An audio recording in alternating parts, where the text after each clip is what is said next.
पानी सभी फसलों को एक जैसा मिलता है, पानी सभी फसलों को एक जैसा मिलता है, फिर भी कुछ पौधे जो हैं, कुछ पौधे बहुत मीठे हो जाते हैं, उनके फल बहुत मीठे होते हैं, कुछ पौधों के फल जो हैं कड़वे हो जाते हैं। तो इसमें किसका दोष है?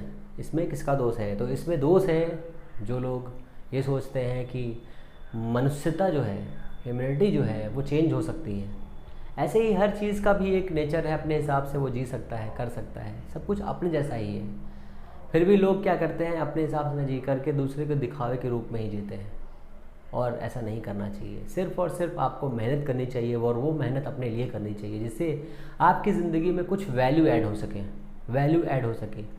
क्योंकि आपको भी 24 घंटे मिलते हैं सर, और दूसरे लोगों को भी। सफल लोग भी 24 घंटे ही यूज़ करते हैं, और असफल लोग भी।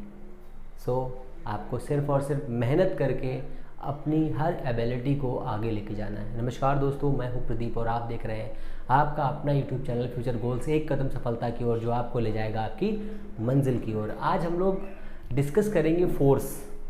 ठीक है, मोशन का सबसे इम्पॉर्टेंट टॉपिक जो है फोर्स है। फोर्स में क्या क्या हम लोग डिस्कस करेंगे वो मैंने टॉपिक पहले से लिख रखे हैं, जिससे आपको थोड़ा आसानी हो, क्योंकि ये बहुत ही स्पेशल कोर्स चल रहा है, क्रैश कोर्स है, तो इसमें ज़्यादा डिफाइन नहीं करना है। आपको सिर्फ और सिर्फ वही बातें बतानी है जो आपके लिए इंपॉर्टेंट है, जो एग्ज़ाम में आ सकता है, जहाँ से क्वेश्चन बन सकता है। सिर्फ और सिर्फ आपके लिए सिर्फ वही क्वेश्चन मैं लेके आया हूँ, वही चीज़ एक्सप्लेन करूँगा, और कुछ भी नहीं। ठीक है, तो मोशन में सबसे पहले दिया contact and non contact, F लिखा है मैंने यहाँ पर, इसका मतलब होता है फोर्स। ठीक है, मैंने ये इसलिए लिख लिया है कि आपको समझाने में आसानी हो इसको। ठीक है, जिससे मैं आपको आसानी से समझा सकूं, हर चीज़ को इजीली क्लियर कर सकूं। ठीक है, तो contact and non contact force. Contact force क्या होते हैं? ऐसे फोर्स जो एक दूसरे को टच करके लगते हैं। जैसे कि मैं अगर इस वाले हाथ से इस वाले हाथ पे फोर्स लगाऊं, ये वाला फोर्स, ये कॉन्टैक्ट फोर्स है। ठीक है, जो फ्रिक्शन होता है वो कॉन्टैक्ट फोर्स है, फ्रिक्शनल जो है वो कॉन्टैक्ट फोर्स है। दूसरा, ऐसे ही जो बहुत सारे ऐसे फोर्सेज हैं, जैसे सरफेस टेंशन जो एक फोर्स अप्लाई करता है, विस्कोसिटी जो फोर्स अप्लाई करता है, ठीक है ना, श्यानता जो फोर्स अप्लाई करता है, वो सभी कैसे कॉन्टैक्ट फोर्सेस हैं। नॉन कॉन्टैक्ट फोर्स में ऐसे कौन से फोर्सेज हैं? तो वो हैं आपकी ग्रेविटेशनल, दूसरा क्या है आपका मैग्नेटिक, ये सभी कैसे नॉन कॉन्टैक्ट फोर्स है। इसे सिंपल सा एग्जाम्पल आपसे पूछेगा कि नॉन कॉन्टैक्ट फोर्स में लिस्ट में कौन सा नहीं है। ठीक है, तो आप उसको टिक कर देना है कि कॉन्टैक्ट और नॉन कॉन्टैक्ट आप समझ लीजिए। जैसे कि फिर से मैं बताता हूँ, इलेक्ट्रिक फील्ड पे जो फोर्स, चार्ज पर जो फोर्स लगता है वो नॉन कॉन्टैक्ट होता है। ठीक है, इसी हिसाब से आपको समझना है। फिर सबसे इंपॉर्टेंट आते हैं कॉन्सेप्ट ऑफ इनर्शिया, मैंने RMD लिखा हुआ है, RMD, rest motion direction, rest motion direction. तो कॉन्सेप्ट ऑफ इनर्शिया 3 टाइप का होता है, रेस्ट का होता है, मोशन का होता है, डायरेक्शन का होता है। तो रेस्ट में क्या होता है, मोशन में क्या होता है, और डायरेक्शन में क्या होता है। सबसे पहले समझते हैं रेस्ट। रेस्ट का मतलब क्या है? हम रुके हुए हैं और किसी ने हमको धक्का दे दिया, धक्का देने के बाद में क्या होगा कि हम आगे बढ़ेंगे। कोई भी ऑब्जेक्ट, जो भी ऑब्जेक्ट इस दुनिया में स्थित हैं, वो सभी ऑब्जेक्ट क्या चाहते हैं कि अपनी जगह रुक के रहना चाहते हैं, पड़े रहना चाहते हैं। बस ऐसे पड़े हैं, लेटे हैं, सो रहे हैं, कोई काम ही नहीं है, बिल्कुल खच्चर हो रहे हैं, खच्चर। और कुछ क्या करते हैं, पड़े रहते हैं ऐसे ही। जैसे कि मान लो एक ईंट है या एक बुक है, किसी ऑब्जेक्ट या कहीं पर रखी हुई है, तो वो क्या करेगा, वो अपनी जगह पर स्टेबल बना रहेगा। जिससे क्या होगा, स्टेबल बनने से उसकी कैरेक्टरिस्टिक रुकी रहेगी, तो रेस्ट में है। जब तक वो मोशन नहीं करेगी तब तक, जब तक हम उसे फोर्स नहीं अप्लाई करेंगे। जैसे ही हम फोर्स अप्लाई करेंगे वो आगे चल जाएगी। इसकी एग्जांपल्स हैं, जैसे बस रुकी हुई है, हम उस पर खड़े हुए हैं, बस आगे बढ़ी तो हम पीछे हो गए। ठीक है, बस रुकी हुई। सभी ऑब्जेक्ट क्या चाहते हैं, एक जगह पे स्टेशनरी बने रहना चाहते हैं, वो कहीं भी घूमना नहीं चाहते, वो चेंज नहीं पसंद करते। ऐसे ही दुनिया के लोगों का हाल है, वो चेंज नहीं पसंद करते हैं, दुनिया के साथ बदलना नहीं चाहते। ठीक है, और जबकि चेंज बहुत इंपॉर्टेंट है लाइफ के लिए। तो मोशन पे आते हैं। अगर कोई ऑब्जेक्ट मोशन कर रहा है, चल रहा है, तो वो चलना ही चाहता है, रुकना नहीं चाहता। ठीक है ना, जैसे जो सफलता की सीढ़ी चढ़ रहा है, वो हमेशा ऊपर चढ़ना चाहता है, वो नीचे नहीं आना चाहता, वो रुकना नहीं चाहता। ठीक है, तो इसमें क्या है, कोई ऑब्जेक्ट चल रहा है तो वो रुकना नहीं चाहता, उसे रोकने के लिए हमें एक्सटर्नल फोर्स अप्लाई करना पड़ेगा। कोई ऑब्जेक्ट रुका हुआ है, उसे चलाने के लिए हमें एक्सटर्नल फोर्स अप्लाई करना पड़ेगा। एक्सटर्नल फोर्स अप्लाई करेंगे तभी चलेगा, वरना वो चलेगा नहीं। अगर कोई ऑब्जेक्ट चल रहा है तो उसे रोकने के लिए हमें एक्सटर्नल फोर्स अप्लाई करना पड़ता है। ठीक है ना, तो एक्सटर्नल फोर्स क्या होता है जो हम अप्लाई करते हैं किसी ऑब्जेक्ट, मान लीजिए ये एक ऑब्जेक्ट यहाँ पर रखा रहेगा जब तक हम इसे हटाएंगे नहीं, या अपना हाथ रख, ऐसे अगर इस पर फोर्स हम अप्लाई कर रहे हैं, ऐसे हमने फोर्स अप्लाई किया तो ये आगे स्लिप हो जाएगा, है ना। तो ये इतना हो गया। अब आए डायरेक्शन पे। डायरेक्शन क्या होता है? डायरेक्शनल फोर्स एक ऐसा फोर्स होता है जो लगातार घूमता रहता है। जैसे मान लीजिए फैन घूमता रहता है, फैन को रोकने के लिए हमें स्विच ऑफ करना पड़ता है, स्विच होता है ना, इसे ऑफ करना पड़ता है। सपोज करिए एक कार राइट साइड में जा रही है, एक कार जो है राइट साइड में जा रही है, ऐसे करके राइट साइड में अगर वो जा रही है तो क्या होगा उसका, ठीक है, राइट साइड में अगर जा रही है तो क्या होगा, अगर हमें उसे रोकना है तो हमें ब्रेक लगाना पड़ेगा, ठीक है। तो इसके एग्जाम्पल आप समझिए, एग्जाम्पल से आपको बहुत समझ में आएगा। रेस्ट का मैं बताता हूँ। एक कार जो है रुकी हुई है या चल रही है, सपोज करिए, जैसे ही कार रुकती है वो क्या हो जाता है, पर्सन जो है आगे आ जाता है ऐसे करके। सपोज करिए ये कार है, ये अभी रुकी हुई है, समझते रहिए। जैसे ही कार आगे बढ़ती है वैसे ही आदमी पीछे हो जाता है, ठीक है। दूसरा एग्जाम्पल समझिए, कार ऐसे चल रही है और आदमी ऐसे बैठा हुआ है, कार रुकी आदमी ऐसे हो जाता है, ठीक है। तीसरा एग्जाम्पल समझिए, एक एग्जाम्पल ये है कि अगर एक चादर है, उस चादर में बहुत सारे मिट्टी के कण हैं, उस मिट्टी के मतलब चादर को, मिट्टी के कण को नहीं, चादर को डंडे से पीटते तो क्या होता है, कौन सा एग्जाम्पल लगेगा, ठीक है। तो रेस्ट आपका मोशन लगेगा। मोशन वाला का क्या आप समझ लीजिए, एक कार चल रही है और चलती हुई कार से कूदने पर हम आगे की ओर बढ़ जाते हैं, ये आपका मोशनल। डायरेक्शन में क्या है, जैसे कि आप ईस्ट में जा रहे हैं, ईस्ट में मान लीजिए आप ईस्ट में जा रहे हैं, इधर जा रहे हैं आप इस तरफ, सपोज करिए आप इधर जा रहे हैं, तो जैसे ही थोड़ा इधर मुड़ेंगे तो आपकी डायरेक्शन ऐसे हो जाएगी, इस डायरेक्शन में लेफ्ट हो जाएगी। अगर आप राइट मुड़ रहे हैं तो आपका बैलेंस लेफ्ट हो जाएगा, ये डायरेक्शनल है, ठीक है। इसके बहुत सारे एग्जांपल्स हैं, मैं पीडीएफ बनाकर आपको भेज दूंगा, आप उसमें आराम से पढ़ लीजिएगा, ठीक है। फिर आइए मोमेंटम। मोमेंटम क्या होता है, change in velocity, change in velocity.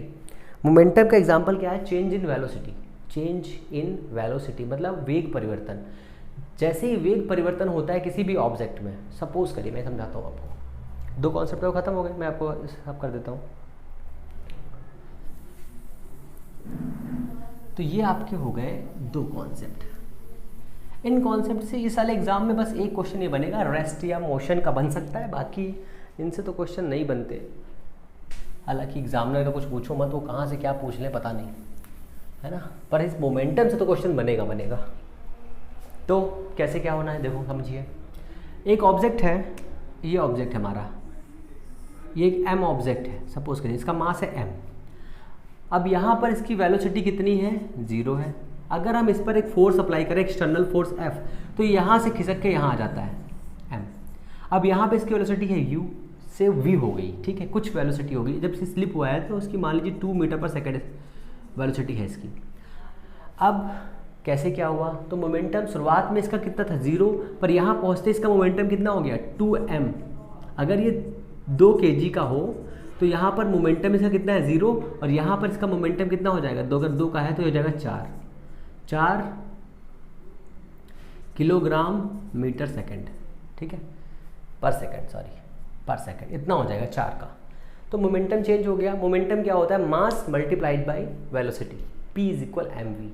Momentum कैसे समझते हैं, कोई एक ऑब्जेक्ट है वो रुका हुआ है, मोमेंटम 0, ये हम यहाँ पे रुके हुए हैं, मोमेंटम 0, ऐसे बढ़ाया ये मोमेंटम बढ़ गया, यहाँ से जाने में वेलोसिटी जो मास के पास होगी वही उसका मोमेंटम होता है, ठीक है, आपको ये याद रखना है। तो मोमेंटम हो गया आपका P = mv, ठीक है। अगर हम इसी मोमेंटम को चेंज कर दें, चेंज इन वेलोसिटी, सपोज करिए चेंज इन वेलोसिटी क्या होता है, एक्सेलरेशन।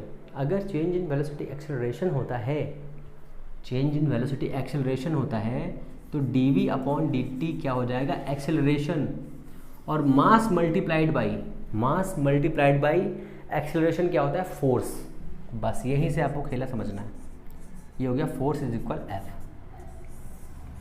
ये हो गया F। अभी सिर्फ और सिर्फ आपके लिए वो चीज़ें इंपॉर्टेंट है जो फॉर्मूला बेस्ड है, ठीक है ना। अभी मैं आपके लिए जो है, एक बच्चे ने कमेंट किया था, कोई गुरमीत करके थे सर, या थी पता नहीं, उसने कमेंट किया था कि जो है सर प्लीज़ पेपर सॉल्व करा दीजिए कुछ। तो बेटा मैं बताना चाहता हूँ आपको कि मैं एग्ज़ाम के 5-6 दिन पहले कम से कम 200 क्वेश्चन के आसपास करवाऊँगा, और इतना आप समझ लीजिए, उन क्वेश्चंस में से अगर आपने सारे क्वेश्चन कंफर्म कर लिए ना, तो वैसे ही हूबहू क्वेश्चंस आपके एग्ज़ाम में आएंगे, इसकी मैं गारंटी दे रहा हूँ। ठीक है, उससे बाहर कोई भी क्वेश्चन नहीं आएगा। ठीक है, तो आप सिर्फ और सिर्फ फ्यूचर क्लास में बने रहिए, और आपको अगर वीडियो पसंद आ रहा है तो लाइक करिए, शेयर करिए, और अपना प्यार ऐसे देते रहिए। ठीक है ना, चलिए आगे देखते हैं। फोर्स ये हो गया, मोमेंटम ने समझ लिया, P = m/v। ठीक है, तो मोमेंटम के कुछ इंपॉर्टेंट फार्मूला वो भी समझ लीजिए। मोमेंटम में क्या है, मोमेंटम में कुछ इंपॉर्टेंट क्वेश्चन बनते हैं। पहला है P = mv। ठीक है, mv। तो P = mv में क्या इंपॉर्टेंट है, ऐसे पूछेगा कि किसी भी पार्टिकल का मास दिया होगा, वेलोसिटी दी होगी, संवेग निकालना होगा। पहला ये हो गया। दूसरा पूछेगा आपसे कि समान संवेग के दो द्रव्यमान, समान संवेग मतलब P1 = P2 दिया होगा, और M1 और M2 में रिलेशन पूछेगा, M1 और M2 में रिलेशन पूछेगा। सपोज करिए, तो अगर दिया है P1 = P2, तो क्या कंडीशन बनेगी, तो हो जाएगा M1 V1 = M2 V2, M1 / M2 = V2 / V1। Suppose समझ लीजिए बात को, क्या हो रहा है यहाँ पर। अगर दो पिंड दिए हुए हैं, अगर उनके संवेग समान दिए हुए हैं, तो जिसकी वेलोसिटी ज़्यादा होगी उसका मास ऑटोमेटिकली कम हो जाएगा। पहली क्वेश्चन ये हो गया। ठीक है, अगर वेलोसिटी ज़्यादा है, मास कम है, वेलोसिटी ज़्यादा है और मास कम है ना, तो क्रॉस करने पे वैल्यू तो इक्वल आएगी। बट यहाँ पर फ़र्क क्या होगा, अब आप ये समझिएगा। आपसे क्वेश्चन ऐसे पूछेगा कि दो पिंड दिए हुए हैं, उनकी संवेग जो है समान है। ठीक है, और भारी वाले पिंड का, जो भारी पिंड है और हल्का पिंड है, किसकी वेलोसिटी ज़्यादा होगी। ठीक है, भारी वाले की ज़्यादा होगी या कम वाले की। तो अगर इसको हम चेंज करें तो ये हो जाएगा V = 1/m। अगर m ज़्यादा होगा तो वेलोसिटी कम होगी। बस सिंपल सा ये बात याद रखनी, यही यहाँ से क्वेश्चन बनेगा। ठीक है ना। अब एक इसी का फॉर्मूला भी देख लीजिए। K = होता है ½ mv², तो ½ mv², तो ये हो जाएगा 2k/m रूट में = v। अब ये वाली v की वैल्यू यहाँ रखेंगे तो क्या बनेगा। ठीक है, तो आपको सॉल्व करना है। मैं इसको सॉल्व कर देता हूँ, फिर बताता हूँ आपको। ये है फॉर्मूलाज, यहाँ से क्वेश्चन बनेंगे वो बता रहा हूँ मैं आपको। ठीक है, कुछ गोली वाले क्वेश्चन बन सकते हैं यहाँ से, कि गोली चलेगी तो कैसा क्या होगा। तो गोली चलेगी तो दूर तक जाएगी आवाज़, तो ये हो जाएगा v। तो यहाँ पर हम रखेंगे, फॉर्मूला हो जाएगा हमारा P = m, v बराबर कितना रखेंगे, 2k/m, 2k/m रूट में 2k/m। आज बरसात हुई तो बहुत कीड़े आ गए हैं यार, है ना। तो कोई दिक्कत नहीं, कीड़ों का भी अपना जीवन है ना। तो ये कट हो जाएगा 2km रूट में, तो P = √k एंड m। यहाँ से क्या क्वेश्चन बनेगा, अगर काइनेटिक एनर्जी इंक्रीज कर दें तो मोमेंटम इंक्रीज हो जाएगा, मास इंक्रीज कर दें तो पोटेंशियल बता रहा हूँ, देखो मोमेंटम इंक्रीज हो जाएगा। इतना यहाँ से चेंज होगा। ठीक है, अब इतना हो गया। अब आते हैं फोर्स पर। फोर्स कैसे डेवलप होगा, तो फोर्स बनेगा मोमेंटम चेंज होने पर, चेंज इन मोमेंटम = फोर्स। तो फोर्स कैसे बनेगा, सपोज करिए एक ऑब्जेक्ट यहाँ पे रखा हुआ है m का, यहाँ पर इसका जो वेलोसिटी है वो u है, और थोड़ी देर बाद ये यहाँ पहुँच गया, इसकी वेलोसिटी है u। तब t टाइम बीत चुका था। t टाइम बीतने के बाद में ये इतना चेंज हुआ, चेंज होने के बाद में क्या हुआ, ये इतना आया। तो यहाँ से यहाँ तक कैसे पहुँचा, हमको पता है कि एक्सेलरेशन के बिना, एक्सेलरेशन मतलब त्वरण के बिना ऐसा नहीं हो सकता, त्वरण के बिना ऐसा नहीं हो सकता। इसलिए यहाँ पर बन गया त्वरण A = v - u/t। ठीक है, ये उतना हो गया। तो हमको पता है यहाँ पर मोमेंटम कितना है mu, यहाँ पे मोमेंटम कितना है mv। चेंज इन मोमेंटम कितना, यहाँ पर मोमेंटम मान लीजिए mu, ये हो गया P1, ये हो गया P2। ठीक है, P2 चेंज कर दीजिए, ऊपर वाला साफ कर देता हूँ।